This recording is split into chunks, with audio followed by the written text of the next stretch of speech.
Yo, what's going on, y'all? It's Cone back here again today with another video, and today I want to talk for a little bit about Joel Embiid. Last season, after back-to-back years of finishing second place to Jokic in the MVP race, he finally went out there and won an MVP of his own. And if you ask me, he was very, very deserving of this honor. He put up 33.1 points per game, winning a second consecutive scoring title. He was dominant defensively, the anchor of a top 10 unit over there in Philadelphia. Immensely clutch, like a top contender for clutch player of the year the entire season. He leveled up his efficiency. He led the Sixers to a 54-28 record, good for third in the Eastern Conference. He had these big-time MVP moments, beating some of the other top contenders on grand stages. Joel Embiid really had everything you want in an MVP player. And if I had to vote at the end of the season, as much as I battle back and forth between him, Jokic, and Giannis throughout the year, my vote would have gone to Joel Embiid.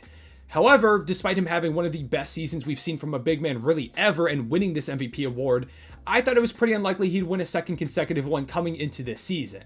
And it wasn't going to be by any fault of his own. It was more so going to be the fault of how narrative-driven the MVP award is at times. As much as you have to have great stats and a great team to win MVP, you've also got to have a great storyline. That's just kind of how the award goes. And Embiid, unfortunately, did not have the best storyline coming out of last year's playoffs. Before the playoffs even began, there was a narrative that Nikola Jokic had been robbed of the MVP, that he should have won a third straight award, and that Joel Embiid only won it because he had cried about not winning it for the past couple of years.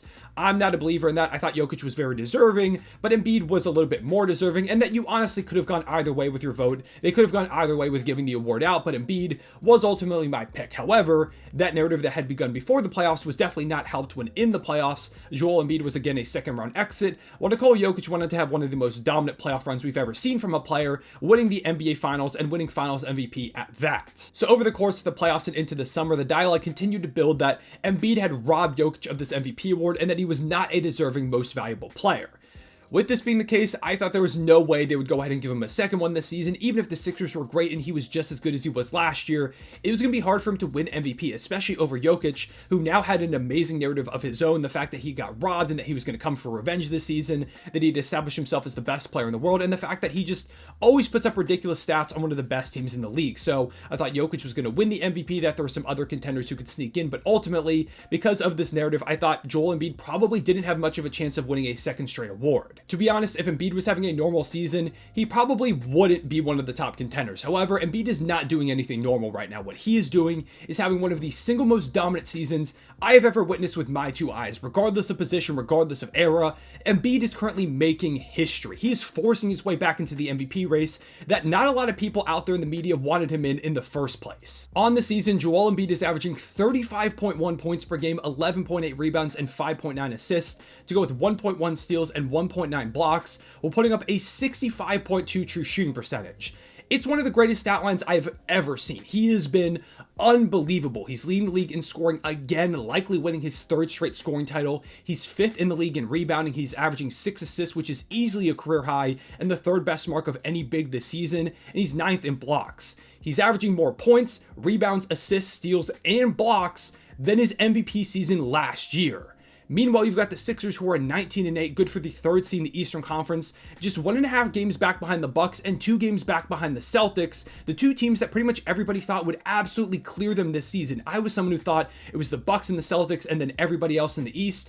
The Sixers have forced their way into the conversation, making it a 3-team race, mainly because of Joel Embiid and what he's been doing, which is dominating the entire NBA. Like, I don't think people realize how good the Sixers have been this season. They have the second best offense in the world, the second best defense in the world. They're one of only 2 teams top 5 in both categories, and the only team that's top 2 in both, and they've also got a net rating of 11.5. which is the best in the league easily, and historically, one of the greatest marks of all time. If they kept that up for the whole season, it would be the 4th best net rating of all time, only behind the 96 and 97 Chicago Bulls and the 2016-17 Golden State Warriors, with Kevin Durant coming off their 73-9 season the year prior. Not to mention the fact that they're doing all of this with the James Harden situation beginning the year. They had to trade their second best player last season 5 or 6 games into the year. They didn't know when he was going to play. They didn't know what return he was going to get. They haven't had an offseason to reshape this roster around Joel Embiid post James Harden trade.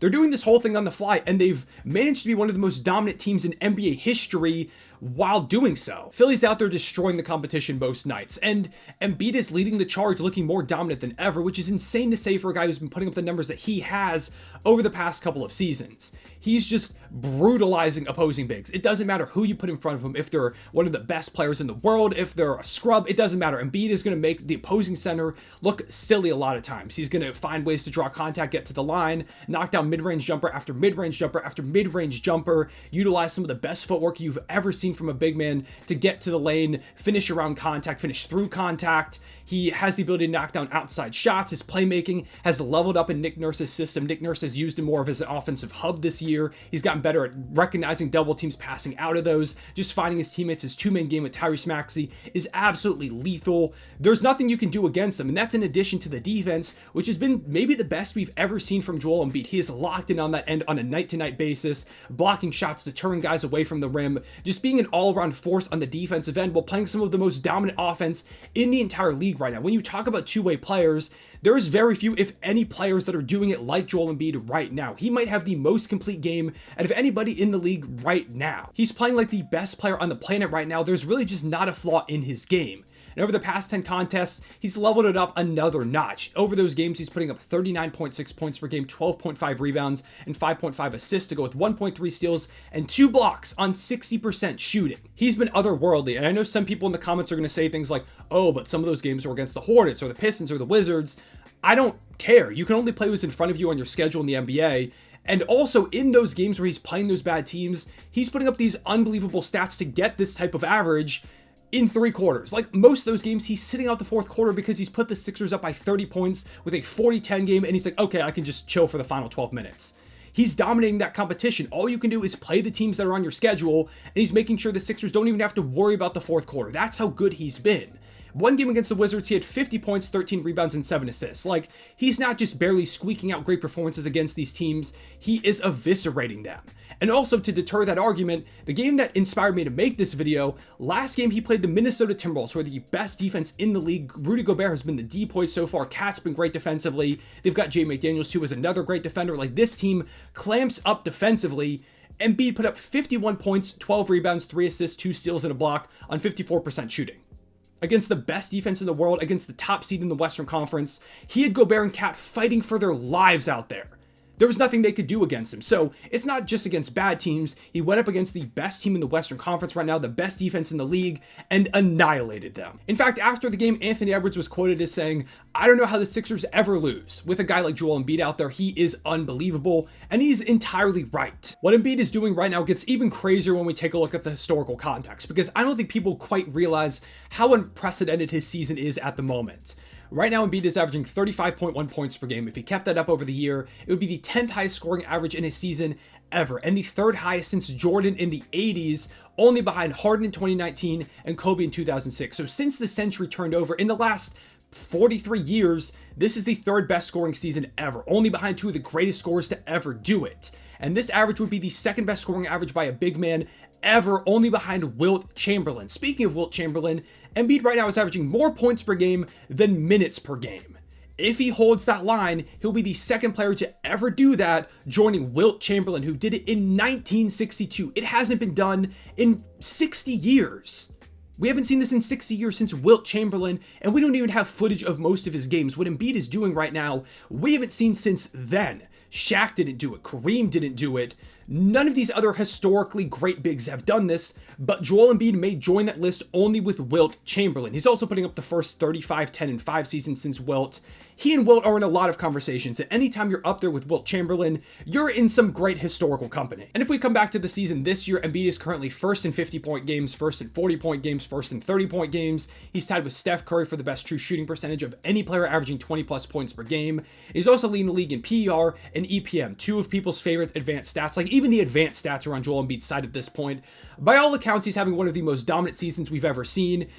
Easily the most dominant season in the NBA right now, and at the moment, he's very clearly the MVP frontrunner. If he keeps this up, I don't know how anybody takes MVP away from Joel Embiid, and it's not just me that thinks this way, that thinks that he's the prohibitive frontrunner at the moment. ESPN put out a poll asking a bunch of media members, hey, right now, if you could vote for MVP, who would you pick? And Embiid ran away with the poll. He was dominating, and there still is a lot of basketball left to play. Maybe somebody catches up with him, or Embiid slows down a little bit. Maybe he deals with injury. I don't know. There's all these potential outcomes. But it makes sense at the moment. With the way he's playing, I don't know how you could pick anybody but Embiid to be the MVP at the moment. He has been historically great, not to mention great this season.